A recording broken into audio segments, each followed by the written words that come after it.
మనం చూసాం. అంటే నేను 83 నుంచి కూడా శాసనసభలో ఉన్నాను. ఉమ్మడి రాష్ట్రంలో కూడా చాలామంది శాసనసభలో సభాపతిగా పనిచేసిన తీరు చూసాం. చాలామంది పెద్దలు పనిచేశారు. ఇందాక అచ్చెన్నాయుడు గారు మాట్లాడుతూ కూడా కొన్ని విషయాలు చెప్పారు. తంగి సత్యనారాయణ గారు కానీ, ప్రతిభా భారతి గారు కానీ, యనమల రామకృష్ణ గారు కానీ, నారాయణరావు గారు, నారాయణరావు గారు ఉండేవారు వారు కానీ, తర్వాత కోడెల శివప్రసాద్ గారు కానీ, వీళ్ళందరూ కూడా సభాపతులుగా పనిచేశారు. మీ అందరికీ తెలుసు. విలువలతో కూడినటువంటి కార్యక్రమాలు పాల్గొన్నారు. సభను సక్రమంగా నడిపించారు. ఉంటాయి కొంతమంది చిన్న చిన్న పొరపాట్లు జరుగుతూ ఉంటాయి. కానీ నా ఉద్దేశం అంటే ఈ సభ అన్నది చాలా గౌరవమైన సభ. నేను 42 ఇయర్స్ నుంచి నేను రాజకీయాల్లో ఉన్నాను, మీకు తెలుసు. నేను అందరూ ఇప్పుడే మాట్లాడారు. అయితే ఈ స్థానం అన్నది చాలా పవిత్రమైన స్థానం. నేను మీ అందరినీ కోరేదంటే, ఇక్కడ చూశాను నేను రాత్రి అన్ని దగ్గర చూస్తే మొత్తం 22 మంది మహిళా ఎమ్మెల్యేలు వచ్చారు ఈ సభలో. నిజంగా చంద్రబాబు నాయుడు గారిని, పవన్ కళ్యాణ్ గారిని అభినందించాలా. ఇంతమంది మహిళలకు అవకాశం, మహిళల కోసం ఎన్నో ఉపన్యాసాలు ఇస్తుంటాం రాజకీయంగా, కానీ వాళ్ళకి ఆ స్థానం కల్పించడంలో ప్రముఖ పాత్ర వహించిన చంద్రబాబు నాయుడు గారికి, పవన్ కళ్యాణ్ గారికి, బీజేపీ వాళ్ళకి ధన్యవాదాలు చెప్పాల్సిన అవసరం ఉంది. అంటే మహిళలు, అలాగే 33% పోస్ట్ గ్రాడ్యుయేట్స్ ఈ సభలో ఉన్నారు. ఇది చాలా మంచి పరిణామం. 39 మంది గ్రాడ్యుయేట్స్ ఉన్నారు ఈ సభలో. అలాగే 57% లెస్ దెన్ 55 ఇయర్స్ ఏజ్ ఉన్నవారు ఉన్నారు. 55 ఇయర్స్ లోపు ఉన్న వాళ్ళు 57% ఉన్నారు. అంటే ఇంచుమించు యంగ్ బ్లడ్డే కదా. ఇటువంటి సంపద ఈ సభలో ఉంది మీకోసం, నాయకుల తాలూకు సహకారంతో. మరి దీన్ని ఉపయోగించుకొని మన సభని స్వభావంగా ఎప్పుడూ జరిగిన విధంగా ఉంచితే, ఎందుకు అంటున్నానంటే ఈ మాట, గత 5 సంవత్సరాల పరిపాలన చూసాం మనం. సభాపతిగా నేను మాట్లాడవచ్చో తెలియదు, కానీ రాష్ట్రం నష్టపోయింది, ప్రజలు నష్టపోయారు. ఇవాళ మీరు అందరూ ఏమనుకుంటున్నారు, కొంతమంది ఏమనుకుంటున్నారంటే మీకు పదవి వచ్చింది అనుకుంటున్నారు, ప్రజలు మీకు పదవి ఇచ్చారనుకుంటున్నారు. నా దృష్టిలో మనకి ఇచ్చింది పదవి కాదు, బాధ్యత.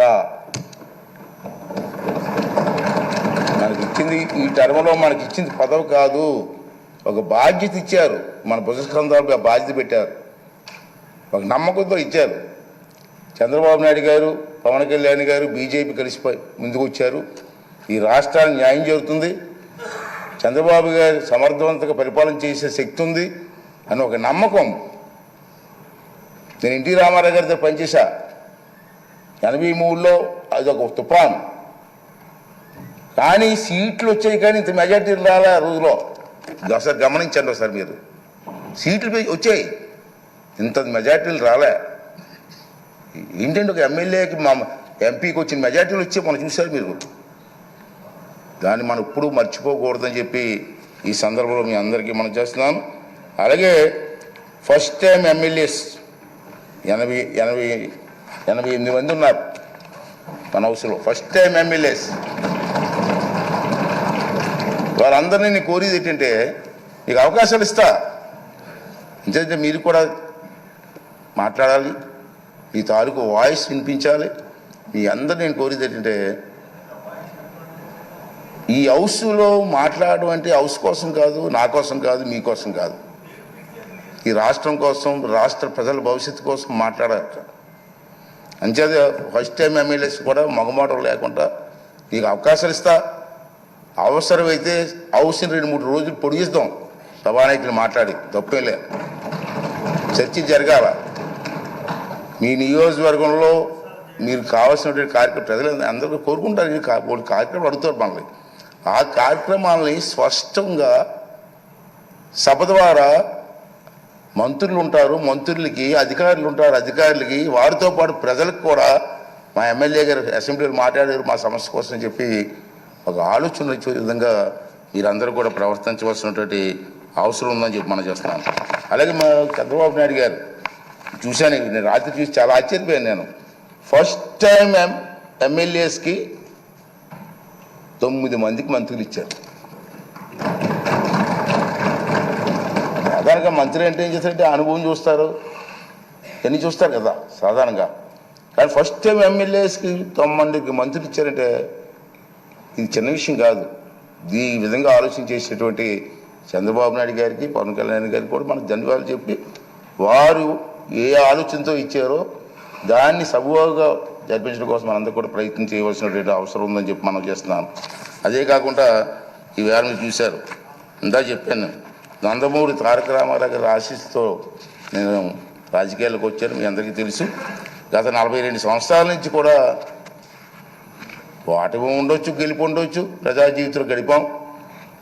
నాకు జీవితాన్ని ఇచ్చింది తెలుగుదేశం పార్టీ.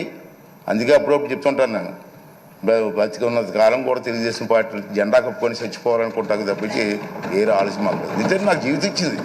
ఆ మాట అంటారు కొంతమంది, ఆ మాట ఎందుకంటూ ఉంటారు. సరే, ఏ పదవిలో ఉండవచ్చు, నేను ఏ కుర్చీలోనూ కూర్చోవచ్చు, నాకు జీవితాన్ని ఇచ్చిన వాడిని మర్చిపోతామా? అదే నా భావన.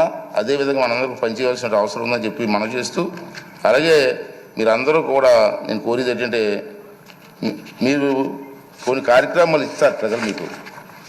ఆ కార్యక్రమాలని హౌస్లో ఏ విధంగా ప్రజెంటేషన్ చేయాలా? ఇది హౌస్లోకి వచ్చాం, కూర్చున్నాం, వెళ్ళిపోయాం, అది కాదు ముఖ్యం. ప్రతి కార్యక్రమానికి కూడా పద్ధతి ఉంది. మీ దగ్గర రూల్స్ ఉన్నాయి. ఇక్కడ మన ఇక్కడే అసెంబ్లీలో లైబ్రరీ కూడా ఉంది. నేను నా అనుభవం చెప్తున్నాను. ఈవేళ మేము ఫస్ట్ టైం ఎమ్మెల్యే అయినప్పుడు 83లో కానీ 85లో కానీ నేను మంత్రి అయినప్పుడు ఒక క్వశ్చన్ వేస్తే ఆ క్వశ్చన్ ఎలా వెయ్యాలో నేర్చుకోవాలి. ముందు ఏ ఫామ్లో వెళ్ళాలా? సభలో మాట్లాడినప్పుడు మంత్రి ఉంటారు, మంత్రితో పాటు వాళ్ళ డిపార్ట్మెంట్ వాళ్ళ ఆఫీసర్లు ఉంటారు. మీరు మాట్లాడింది మీ సమస్యని ప్రజెంటేషన్ చేసే విధానాన్ని నేర్చుకోవాలి. ఒక కావలిస్తే చంద్రబాబు నాయుడు పెద్దలతో మాట్లాడి మీకు ట్రైనింగ్ క్యాంప్స్ పెడదాం. ఇంతకుముందు హైదరాబాద్లో బాబు గారి టైంలో, సార్ మీకు గుర్తుందో లేదో కానీ, ఒక 4-5 రోజులు మాకు ట్రైనింగ్ ఇచ్చారు. ఎన్టీ రామారావు గారు అయితే అక్కడ గండిపేటలో 9 రోజులు ట్రైనింగ్ ఇచ్చారు మాకు. 9 రోజులు అక్కడే ఉన్నాం. ఏ సమస్యని ఎలా ప్రజెంటేషన్ చేయాలా, క్వశ్చన్ అవర్లో ఏ సమస్య రేజ్ చేయాలా, 304లో ఏంటి ఇవ్వాలా, కాళ్ళ టెన్షన్లో ఏంటి ఇవ్వాలా, బడ్జెట్ స్పీచ్ ఎలా మాట్లాడాలా, ఇవన్నీ కూడా మనం ట్రైనింగ్ తీసుకోవాల్సిన అవసరం ఉంది. మనం ఏ సిగ్గుపడవలసిన లేదు. ప్రజా సమస్య నేర్చుకోవడం తప్పు లేదు. అంచేది మీ అందరినీ కోరేది ఏంటంటే, మీరు తప్పనిసరిగా టైం తీసుకొని, సీనియర్స్ కూడా ఉన్నారు, సీనియర్స్తో కూడా మాట్లాడి మీ ప్రెజెంటేషన్ బాగా చేసి ఈ రాష్ట్ర భవిష్యత్తుతో పాటు మీ నియోజకవర్గ భవిష్యత్తును కూడా మరి